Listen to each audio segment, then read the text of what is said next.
The fog rolling off the water further aggravated Tony DeMarco's migraine. He and Angie Ragusa had been ordered to this bend in the Mississippi to meet with the local head of the NAACP, and he wasn't here.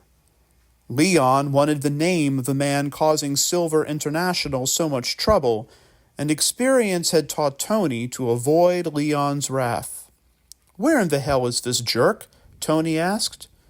"If he don't show, what do we do?" Angie replied. "I sure don't want to tell Leon we didn't get the information he wants." "He'll come. God help him if he doesn't," Tony exclaimed. At that moment, a distinguished black man in his 50s emerged from the mist. His snow-white hair drew most of the attention, despite the dim lighting. The suit and accessories were expensive but conservative. Only the Rolex on his wrist, with its gaudy gold nugget band, and the huge diamond ring on the right ring finger, violated good taste. "I apologize for being late, gentlemen. The congregation had to pray a little longer this evening with all of the fuss about riverboats." The stranger examined the men as he explained his tardiness. He had dealt with white trouble all his life, and these two personified trouble.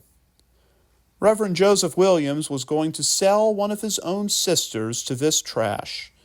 There was no idealistic community or religious need involved in the transaction. His motives were as old as the mighty river flowing beneath his feet. Money and power had brought him here tonight. The act would make him wealthy, solidifying his power in the county, but his treason would extract a cost. He had lied and deceived before to obtain what he wanted, but nothing like this. Dorothy May had been with him from the start in the 1960s. She was the founder of the local civil rights struggle who had brought him out of the pulpit, introducing him to power and prestige. He was about to repay her with deceit.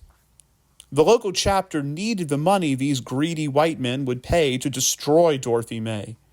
His wife, mistress, and kids required more money. This transaction would allow him to reign supreme in the black community the rest of his days if he played his cards right.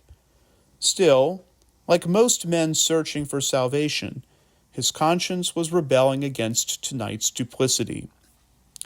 "What can I do for you, gentlemen?" Joseph calmly asked. "Do you play the blackjack table, sir?" Tony inquired. Following the script laid out during earlier conversations, Reverend Williams answered, "Not really. Craps is my game.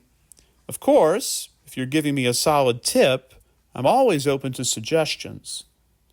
Tony acknowledged the correct response by producing a black attaché case for the Reverend's inspection.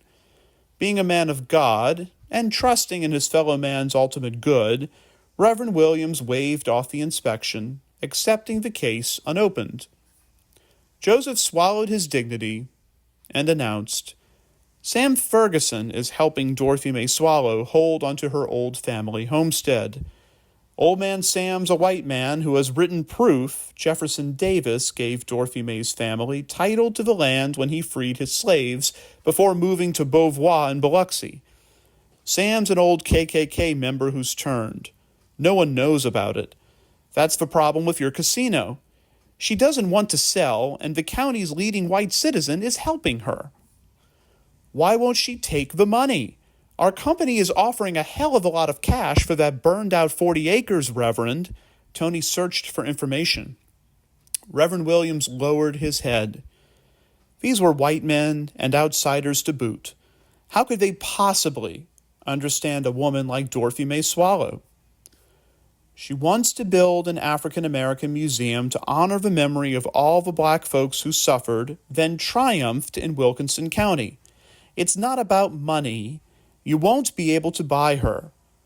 Reverend Williams stepped into the fog, clutching his money and unleashing the modern powers of hell on his homeland.